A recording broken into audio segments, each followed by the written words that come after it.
La caza de brujas de Salem en enero de 1692 se inició en la localidad de Salem, en Massachusetts, el juicio contra varias mujeres acusadas de practicar la brujería. Las denunciantes, un grupo de adolescentes, empezaron a sufrir convulsiones y espasmos incontrolables durante un proceso que acabaría con la vida de 20 personas. En la Europa del siglo XVII, fueron miles las mujeres que ardieron en la hoguera acusadas de brujería tras ser sometidas a horribles torturas. Mucho se ha escrito sobre la barbarie y el fanatismo religioso en el continente europeo, pero menos conocidos son los actos del mismo tipo que se cometieron en la América colonial. Hacia el año 1620, los primeros colonos procedentes de Inglaterra y los Países Bajos llegaron a las tierras de Nueva Inglaterra. Conocidos como los Padres Peregrinos, fundaron las primeras colonias como Connecticut, Boston y Springfield.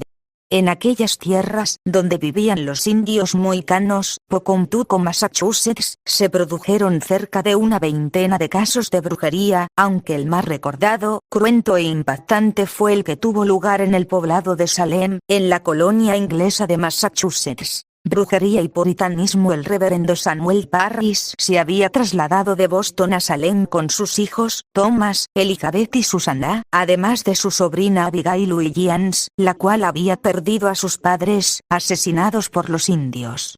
Junto a ellos vivía una esclava llamada Tituba, junto con su marido, John Indian, la cual se encargaba de cuidado de los niños.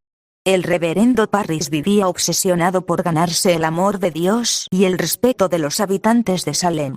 Pero su escasa habilidad en el trato a su familia, a la cual imponía una férrea disciplina, y su carácter desconfiado y arrogante, le hacían sentirse señalado y acosado por sus vecinos. En febrero de 1692, empezaron a sucederse algunos hechos extraños en la pequeña población de Salem, enclavada entre pantanos y habitada por trabajadores puritanos. Perturbadores testimonios de blasfemias, maldiciones y escandalosas visiones de niñas desnudas encendiendo velas en un claro del bosque mientras invocaban a supuestos demonios y frotaban lascivamente sus cuerpos unas con otras, pusieron a todos los vecinos en estado de alerta. A Tituba, la esclava negra de la familia Parris, le gustaba contar historias misteriosas a las hijas del reverendo y a sus amigas, así como practicar viejos rituales vudú.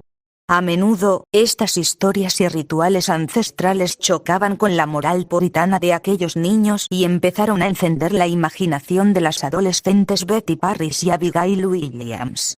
Un día, estas fueron sorprendidas bailando desnudas en un bosque, mientras Tituba realizaba, sobre un caldero, rituales vudú de las Barbados, su tierra natal. Primeros indicios. Según cuentan las crónicas de la época, las dos niñas empezaron a sufrir convulsiones en público, a pronunciar palabras y frases sin sentido, a estallar en llantos súbitos y sin motivo aparente y a tener comportamientos bestiales.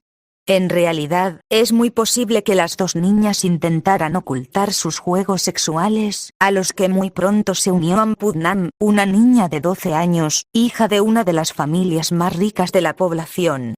De hecho, Ann contó que una vez estando en el bosque, luché contra una bruja que quería decapitarme. No hay ningún problema físico que cause ese comportamiento. No hay dudas de que se trata de la influencia directa del demonio. Con estas palabras diagnosticaba William Griggs, el médico de Salem, a las niñas afectadas de tan extrañas dolencias. Toda la población de Salem, incluido el reverendo Parris, creían en las brujas y que éstas eran las causantes del extraño comportamiento de las jóvenes. Para evitar la horca, las niñas acusaron a Tituba de iniciarlas en ritos satánicos. No deja de ser curioso que el método usado para confirmar el caso de brujería de las dos niñas fuera que el marido de la esclava, John Indian, preparase un brebaje a base de harina de centeno y orina de bebé y se lo diese a beber a un perro.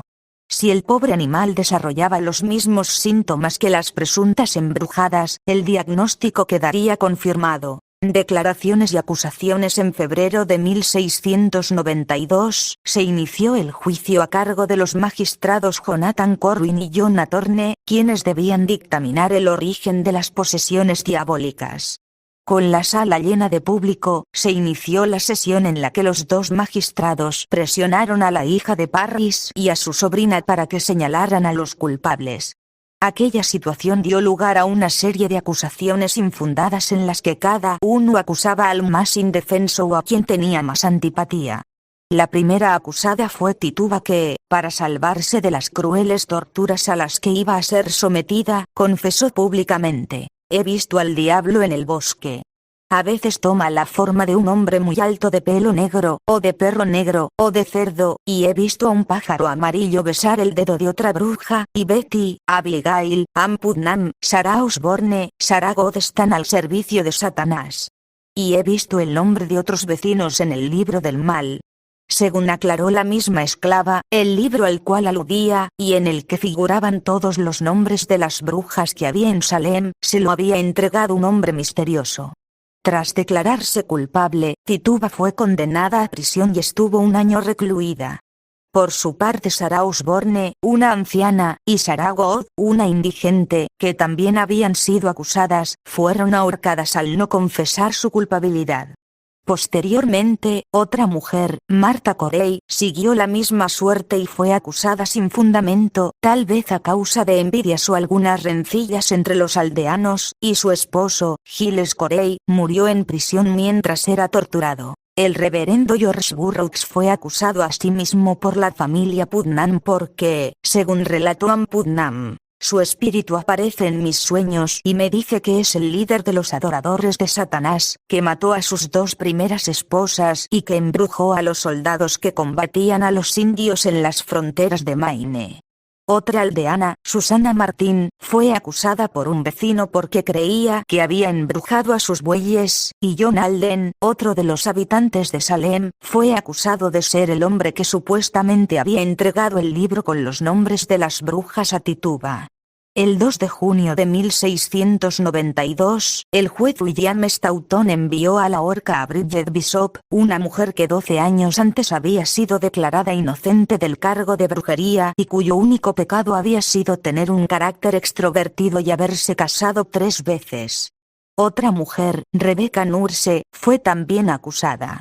El juez, que la conocía bien, la declaró inocente, lo que provocó tal oleada de vandalismo y salvajismo entre la población que el asustado magistrado tuvo que cambiar de opinión y ordenar que la ahorcaran de inmediato. Pocos años más tarde, los tribunales comenzarían a admitir que los procesos judiciales iniciados en Salem en 1692 habían tenido bastantes irregularidades y, finalmente, en 1703 el Tribunal de Massachusetts rechazó casi todas las pruebas presentadas durante los juicios.